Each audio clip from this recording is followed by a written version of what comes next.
말씀은 사무엘상 7장 3절부터 12절까지의 말씀입니다. 사무엘상 7장 3절부터 12절까지의 말씀입니다. 주신 말씀을 한 절씩 교독하겠습니다. 사무엘이 이스라엘 온 족속에게 말하여 이르되 만일 너희가 전심으로 여호와께 돌아오려거든 이방 신들과 아스타롯을 너희 중에서 제거하고 너희 마음을 여호와께로 향하여 그만을 섬기라. 그리하면 너희를 블레셋 사람의 손에서 건져 내시리라.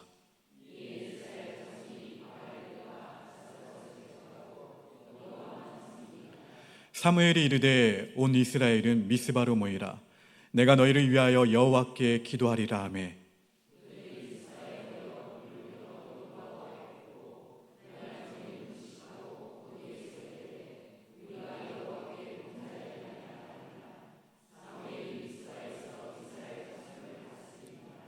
이스라엘 자손이 미스바에 모였다 함을 블레셋 사람들이 듣고 그들의 방백들이 이스라엘을 치러 올라온지라. 이스라엘 자손들이 듣고 블레셋 사람들을 두려워하여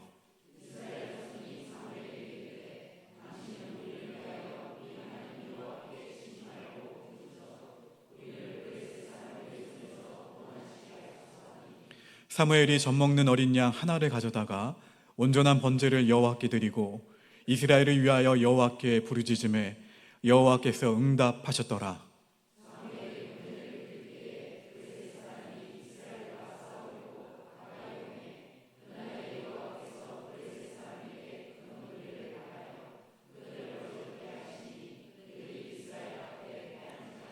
이스라엘 사람들이 미스바에서 나가서 블레셋 사람들을 추격하여 벳갈 아래에 이르기까지 쳤더라.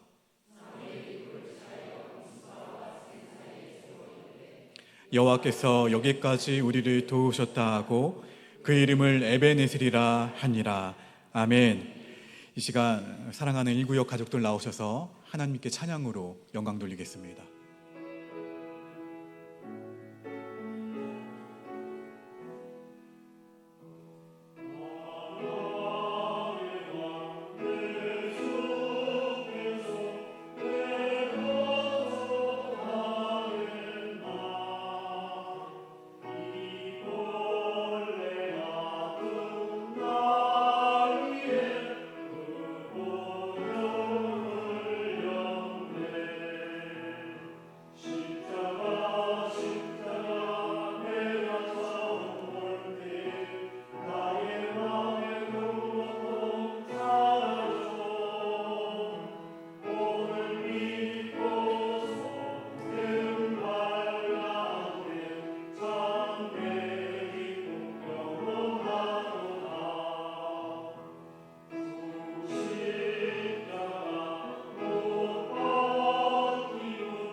하나님, 십자가를 바라보고 십자가를 품고 십자가를 붙잡고 나아가는 일구의 가족들 가운데 하나님의 은혜와 평강이 있기를 간절히 기도합니다. 이들이 하나님 앞에 고백했던 대로 그 십자가가 자랑이 되게 하시고 십자가가 능력이 되게 하시며 십자가를 통해 하나님이 주시는 평강과 은혜를 충만히 누릴 수 있는 일구역의 가족들과 각 가정과 일터가 되도록 축복하여 주시옵소서. 이 모든 말씀 예수님의 이름으로 축복하며 기도합니다. 아멘. 우리 함께 앞뒤 자화분들과 이렇게 축복했으면 좋겠습니다. 예수님 때문에 행복합니다.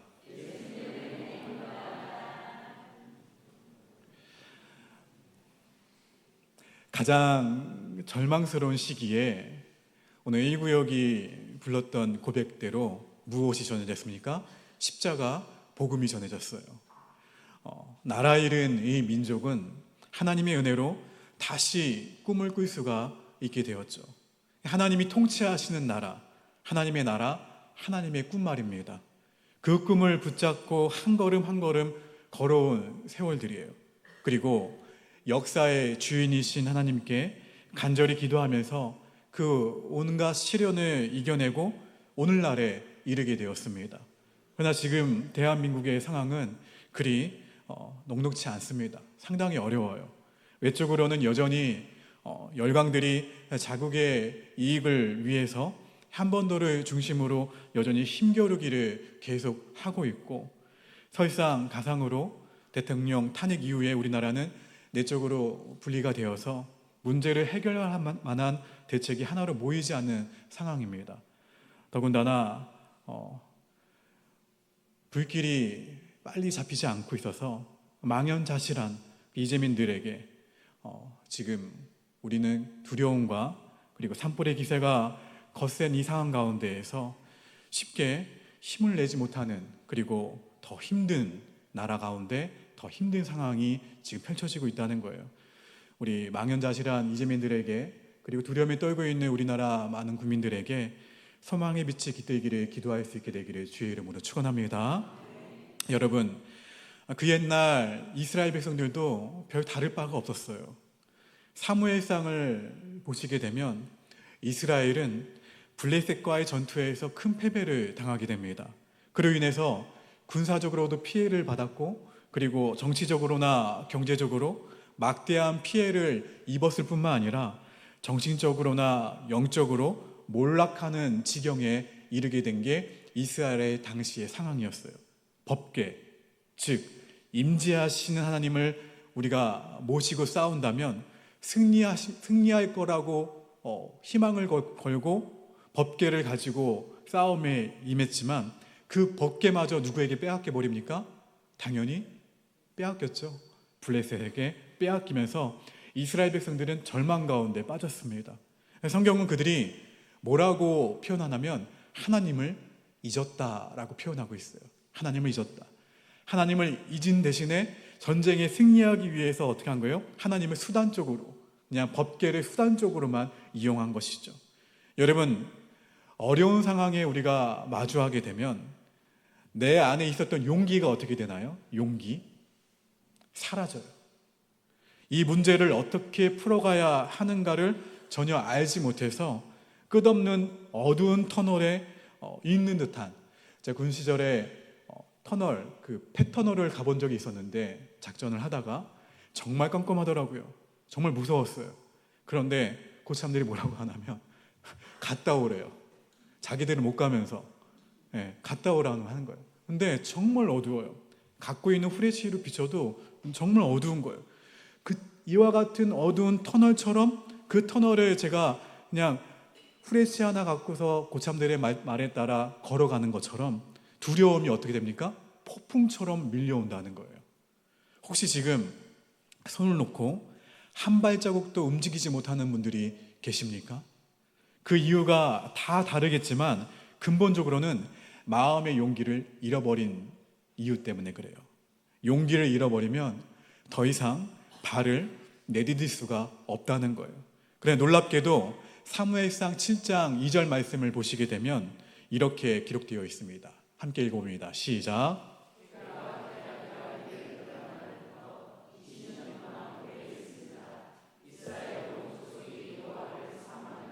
이스라엘 온 족속이 여호와를 어떻게 한다고요? 사모하니라. 여기서 사모하다라는 단어, 이 히브리어의 원어의 뜻은 슬퍼하면서 찾다란 뜻이에요. 슬퍼하면서 찾다. 누구를 찾은 거예요? 슬퍼하면서. 하나님을 찾은 거예요. 슬퍼하면서 간절히 찾은 거죠. 막다른 골목에서 하나님을 잊어버렸는데 어떻게 다시 하나님을 마음을 다해서 다시 찾을 수가 있었을까요? 이후 사무엘상 7장 12절 말씀을 보시게 되면 어떻게 기록되어 있습니까? 읽어봅니다. 시작.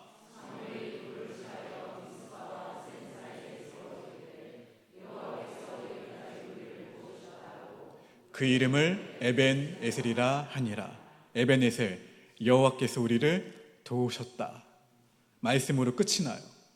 과연 이스라엘은 어떻게 절체절명의 위기 가운데 그처럼 지루한 기다림을 이겨내고 다시 앞으로 한 발자국 한 발자국 내디딜 수 있었을까요?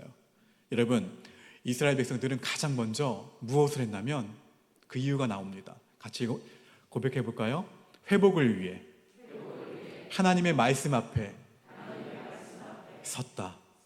무엇을 위해요? 회복을 위해 하나님의 말씀 앞에 섰다는 거예요.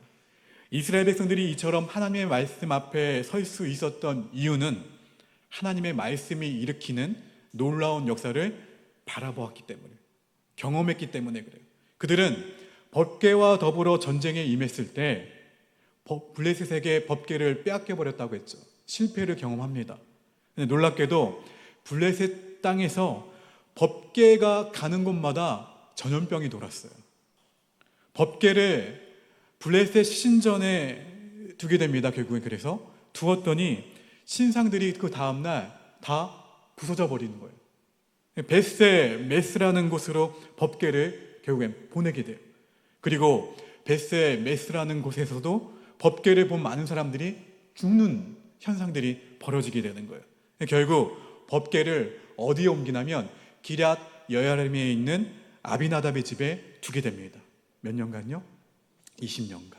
이때 아비나답은 그의 아들 엘르아사를 거룩하게 구별해서 여호와의 궤, 이 법궤를 거룩하게 지키게 합니다. 그 법궤가 아비나답의 집에 20년간 있으면서 그 가정이 얼마나 많은 복을 받은지 몰라요. 그것을 누가 본 거예요? 이스라엘이 본 거예요. 그 모습을 이스라엘 백성들이 다 본 거예요. 우리가 법궤를 가지고 블레셋과의 전투에 임했을 때 전쟁엔 실패했죠. 당연히 실패할 수밖에 없는 전쟁이었어요. 하지만 그 이후에 법궤가 가는 곳마다 전염병이 돌았잖아요. 그렇죠? 법궤가 가는 곳마다 이방 신상들이 부서져 버리고 법궤가 가는 곳마다 블레셋 땅에서는 안 좋은 일들이 벌어졌지만 결국 법궤가 아비나답의 집에 20년간 머물렀을 때 그 집이 평탄케 되고 복을 받게 되는 모습을 이스라엘 사람들이 눈으로 보게 된 거예요. 그러면서 생각이 확 바뀌어버렸어요. 하나님이 우리를 떠나신 것이 아닌구나. 하나님을 우리가 올바로 모실 때에 하나님은 우리 하나님의 자녀에게 복을 주시는 분이시구나. 하나님은 복 주시는 분, 자기 백성을 살피시는 하나님이시구나. 이렇게 깨달은 거예요.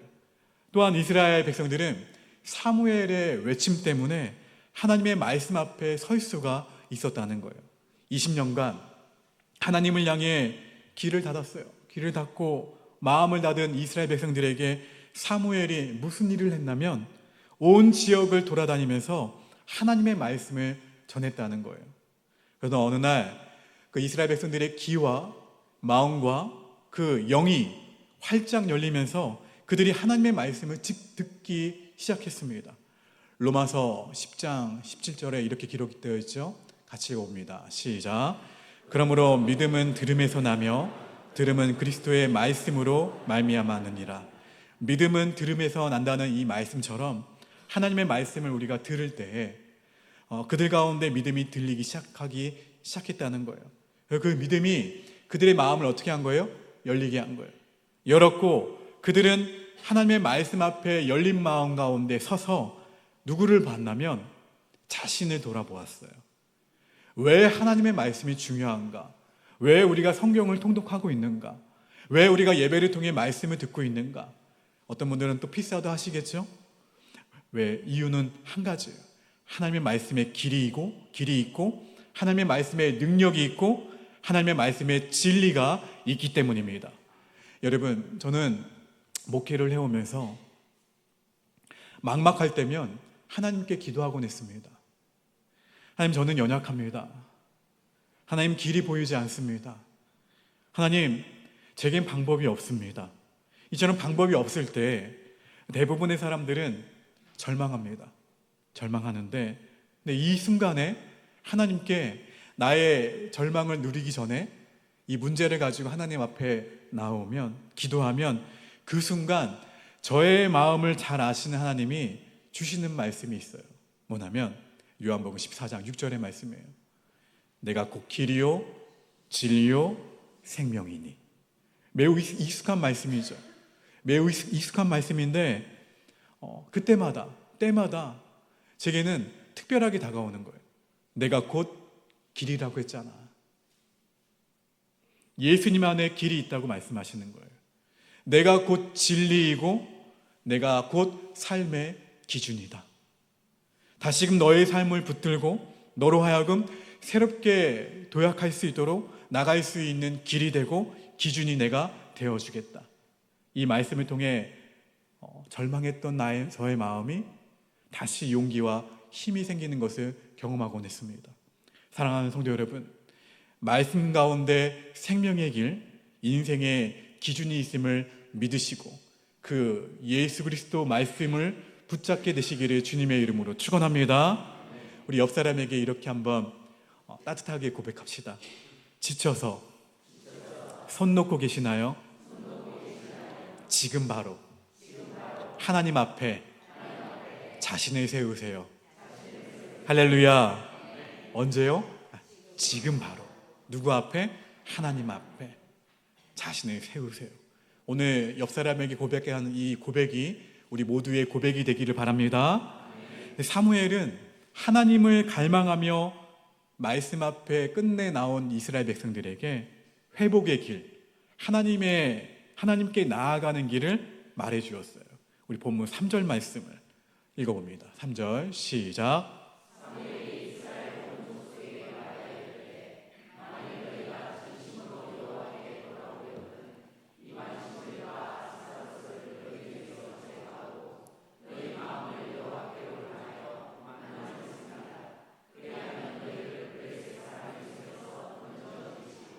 아멘. 하나님의 말씀 앞에 선 이스라엘 백성은 하나님의 그 말씀에, 그 음성에 귀를 기울였어요. 귀를 기울이고 어디를 열었습니까? 마음을 활짝 열었어요.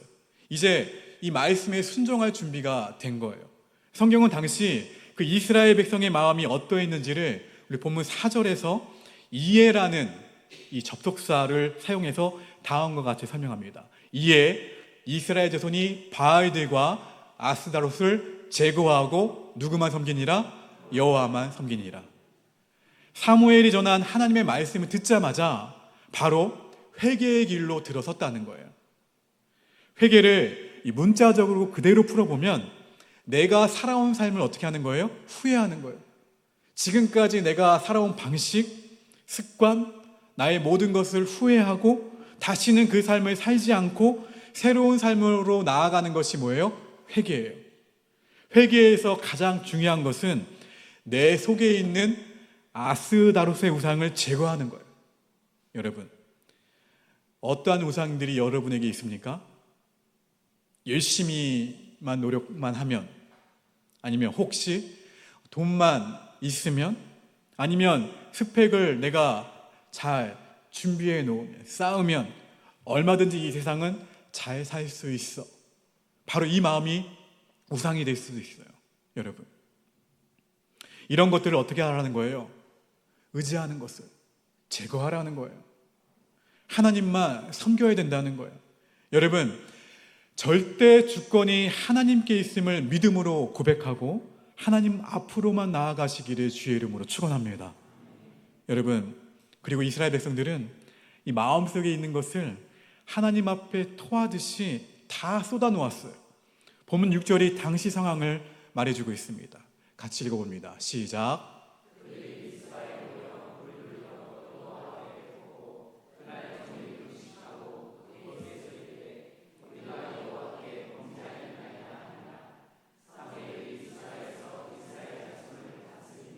무슨 고백입니까? 제가 그동안 살아왔던, 제가 붙잡았던, 하나님보다 더 우선시했던, 하나님보다 더 의지했던 그 우상들, 하나님, 저는 그 우상들을 섬기면서도 죄책감이 없었습니다. 저는 하나님 없이 잘 살 수 있다고 생각한 하나님을 떠난 사람입니다. 이제 제 삶의 질서와 제 삶의 가치를 바로잡습니다. 하나님께 제 삶을 온전히 드리겠습니다. 우리에게도 이러한 고백이 필요하다는 거예요. 마귀는 어떠한 존재인 줄 아십니까?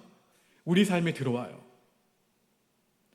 어느 순간 들어와서 삶의 가치와 삶의 기준을 바꿔버려요. 우선순위를 바꿔버린다는 거예요. 무엇이 최상의 가치를 가졌는지, 최상의 가치가 있는 것을 보면 그 최상의 가치를 하찮은 것으로 여기게 해요. 하찮은 것이 있다면 그 하찮은 것을 어떻게 해요? 최상의 가치로 둔갑해버리면서 우리가 살아가면서 어떻게 해요? 거짓으로 바뀌어버린 이 가치와 기준을 붙잡게 만든다는 거예요. 이게 바로 우리에게 가장 가치 있는 것을 소중하게 여기며 살아가도록 만드는 것이 아니라 가장 헛되고 헛된 것들을 쫓게 만드는 것이 마귀의 전략이라는 거예요. 바로 이것이 마귀가 우리에게 하는 일이에요. 우리는 회개함으로 그동안 인생을 걸만하다며 쫓아온 가치가 아닌 우리에게 진정한 소중한 가치를 더 찾으셔야 된다는 거예요. 하나님 되심과 나의 피조물됨을 고백하고 나를 끝까지 인내하시며 포기하지 않으시는 하나님의 사랑의 가치를 다시 찾아야 된다는 거예요. 여러분, 이 구원이 얼마나 놀라운 일이며 얼마나 놀라운 은혜입니까? 내가 얼마나 귀한 존재인지, 내가 얼마나 소중한 존재인지 다시 깨달아야 된다는 거예요. 그때 나에게 주어진 보잘것없다고 생각되는 나의 평범한 일상들이 사실은 하나님께서 주시는 엄청난 축복임을 알게 된다는 거예요. 오늘 이 자리에 나와 예배 드릴 수 있다는 것, 하나님의 은혜입니다. 할렐루야. 우리가 선택한 것이 아니에요. 하나님의 은혜예요. 여러분, 회개에는 바르게 회복하는 하나님의 능력과 하나님의 놀라운 섭리가 담겨 있습니다. 회개는 하나님과의 관계를 회복시켜요. 하나님과의 관계가 이렇게 회복된 주님의 자녀는 하나님으로부터 공급을 받아요. 무엇을 공급을 받나요? 하나님의 인도하심을 공급받아요. 그리고 하나님의 보호하심을 공급받을 수 있어요. 하나님의 능력도 덧입을 수 있어요. 하나님이 주신 지혜를 내가 받을 수 있다는 거예요. 오늘날 사회와 문화 구조를 객관화시켜보면 어떠한 사상이 팽배하냐면 편안하게 살고 싶다. 편안하게 살고 싶다. 편안하게 살고 싶다. 이 사상이 팽배하다는 것을 알 수가 있어요. 돈을 더 많이 벌고 싶고, 그래서 우선순위가 없어지죠. 그렇죠? 편안하게 살고 싶고, 또 유명해지고 싶어요. 세상이 추구하는 가치를 누가요? 그리스도인들도 따라가고 있다는 거예요. 여러분, 우리는 무엇이 하나님의 뜻인지를 분별할 줄 아는 지혜와 그리고 분별력을 가져야 된다는 거예요. 하나님이 기뻐하시는 것을 선택해 우리 인생을 아름다운 인생으로, 하나님이 인도하시는 인생으로 바꿔가야 된다는 거예요. 마귀가 나도 모르는 사이에 내 삶 가운데 들어와서 바꿔치기한 이 삶의 가치들을 원래대로 되돌려 놓아야 될 줄로 믿습니다. 우리 옆 사람에게 권면합시다. 하나님 말씀 앞에 자신을 세운 다음 하나님 앞에서 토하듯이 다 쏟아내세요. 할렐루야. 여러분, 믿음과 이 회개의 완성이 무엇인 줄 아십니까? 믿음과 회개의 완성? 순종이에요. 순종. 행동으로 나타날 때 증명이 되는 거예요. 당시 이스라엘 백성들은 어디에 모였나요? 미스바에 모였죠. 미스바에 모여서 하나님 앞에 회개합니다. 그리고 제사를 드리고 있었어요. 그런데 그때 누가 쳐들어오나요? 하나님께 제사를 드리고 있고 회개를 했는데도 불구하고 블레셋 군대가 쳐들어와요. 블레셋에 대한 트라우마가 있는 이스라엘 백성들은 얼마나 두려웠을까요? 야, 우리가 법궤를 잃어버린 뒤에 회개했는데, 우리가 다시 나의 아스테라스 우상을 다 제거하고 하나님 앞에 예배하면서 이렇게 나왔는데 누가 쳐들어온 거예요? 블레셋이 쳐들어온 거예요. 그러나 달라진 점이 있습니다. 하나님의 말씀의 길을 열었잖아요. 닫았던 길을 열어버리고 닫혔던 마음을 연 이스라엘 백성들은 이제 이 블레셋이라는 존재가 아니라 그들과 함께 하시는 그 하나님의 음성에 귀를 기울였다는 거예요. 하나님의 보호하심과 하나님의 인도하심을 바라보았습니다. 마치 일구역이 오늘 찬양 올려드렸던 것처럼 십자가 내가 처음 볼 때. 여러분, 이 이후의 이야기를 성경을 통해서 보게 되면 하나님이 블레셋을 물리치셨어요. 이스라엘 백성들이 백갈까지 가서 블레셋 군대를 섬멸했다는 이야기가 기록되어 있습니다. 자, 이 대목에서 질문이 하나 생길 거예요. 하나님은 전능하신 분이신데 왜 스스로 블레셋을 멸하시지 않고 이스라엘 백성들에게 직접 칼을 쥐어 주셨을까? 그 이유는 이렇습니다. 하나님은 이스라엘이 두려움을 극복하기를 원하셨다는 거예요. 우리를 꼼짝 못하게 하는 트라우마를 극복하게 되면 그 다음에는 못할 일이 없게 되니까요. 두려움은 우리가 가지고 있는 가능성을 다 얼어붙게 만듭니다. 우리 믿음이 전진하지 못하도록 만들어요. 하나님은 이렇게 우리를 묶어놓는 이 두려운 대상을 우리가 직접 극복해 내기를 원하신다는 거예요.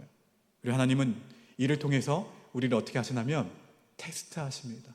마치 주일 오전에 묵상했던 요셉의 이야기처럼 요셉이 형들을 시험했던 것처럼. 어떤 테스트입니까? 하나님의 말씀에 진짜 순종하는지, 그 믿음이, 지금 예배를 드리고 있는 그 믿음이 진짜 믿음인지. 여러분, 유혹과 시험은 달라요. 유혹은 마귀가 우리를 파멸로 몰아가기 위한 게 목적이라면, 시험은 우리를 어떻게 해요? 합격시키기 위해 하나님이 우리를 훈련시키는 도구라는 거예요. 하나님은 우리에게 무엇을 보기를 원하시냐면 믿음을 보기를 원하십니다. 사랑하는 성도 여러분, 하나님을 믿으시죠? 할렐루야. 그 하나님을 믿고 믿음에서 그치지 않고 어떻게 하면요? 순종하면 막혔던 문제들이 풀어지게 됨을 충만히 경험하게 될 줄로 믿습니다. 여러분, 순종하면 그 죽을 것 같았던 그 자리에서 회복이 된다는 거예요. 헤어나올 수 없는 깊은 수렁과 늪 한가운데에서 하나님이 우리를 반석 위에 반드시 세워주십니다. 우리가 살아있는 신앙을 경험하고 내 삶 가운데 동행하시는 하나님을 늘 친밀하게 만날 때 우리도 이스라엘처럼 에베네셀의 돌을 우리 삶 가운데 세울 수 있음을 믿으시기를 주님의 이름으로 축원합니다. 우리 마지막으로 옆 사람에게 권면합시다. 이제 믿음으로 트라우마를 처단하고 두려움에서 자유로워지세요. 할렐루야. 이 말씀 기억하시면서 우리 함께 찬송가 419장 주 날개 밑. 할렐루야. 이 하나님이 우리를 지키시며 함께 하십니다. 잊지 마시고 늘 주 앞에 나오세요. 말씀 앞에 서시고 말씀 앞에 회개하시고 말씀을 붙잡고 나아가세요. 그리고 우리만 누리는 이 평안이 아니라 지금 우리 산불로 인해서 산불의 기세가 거센데 산불이 잦아들지 않는 이 상황, 힘든 나라에 더 힘든 상황이 펼쳐지고 있는데 우리 빨리 불길이 잦아들고 망연자실한 이재민들에게 소망의 빛이 깃들기를 시간 함께 간절한 마음으로 우리 함께 주여 한번 외치고 함께 통성을 함께 중보합시다. 주여! 전능하신 아버지 하나님, 우리로 하여금 기도하게 하시며 우리로 하여금 중보하게 하신 하나님께 정말로 감사드립니다. 이 일을 산불의 거센 풍파를 멈추실 수 있는 분은 하나님이신 것을 고백하오니 주님 속히 충만한 비를 내려주셔서 아버지 하나님 이 산불이 잦아들도록 주님 역사하여 주시옵소서. 그래서 더 이상 이재민들이 발생하지 않게 하시고 더 이상 인명피해가 발생하지 않도록 주님 역사하여 주시옵소서. 혼란스러운 나라 가운데 혼란스러운 이들이지만 이 일을 주님께서 붙들어 주시고 역사해 주셔서 더 이상 슬픔과 아픔이 없게 하실 줄 믿사오니 사랑하는 우리 믿음의 권속들이 올려드린 이 기도에 반드시 응답하여 주시옵소서.